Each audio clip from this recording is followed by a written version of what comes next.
నేను ఇన్నాళ్ళు చేస్తాను విష్ణు సహస్రాన్ని ఏదో ఒక కామ్యం కోసమో అని నీళ్లు ముట్టుకుని సంకల్పం చేసి అంగన్యాస కరన్యాసాలు చేస్తే పూర్వోత్తర పీఠికలు చదవాలి.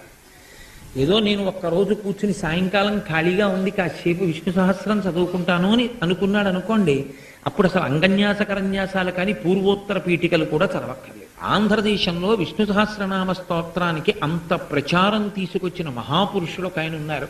మల్లాది దక్షిణామూర్తి గారిని పూర్వాశ్రమనామం, ఆనంద భారతీ తీర్థ అని పేరైనకి.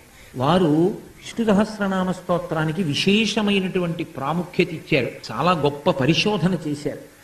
అటువంటి విష్ణు సహస్రనామ స్తోత్రాన్ని ఎప్పుడు ఎలా చెయ్యొచ్చు అన్న దాని మీద ప్రత్యేకంగా కొన్ని వ్యాసములనే వెలువరించారు. మీరు నీళ్లు ముట్టుకుని ఇన్నాళ్ళు నేను విష్ణు సహస్రం చేస్తాను, నాకేదో కోరిక తీరాలి. ఎందుకంటే మీరు ఉత్తరపీఠికలో చదువుతూ ఉంటారు, ఆరోగ్యం కావలసిన వాడికి ఆరోగ్యం, వైశ్యుడికి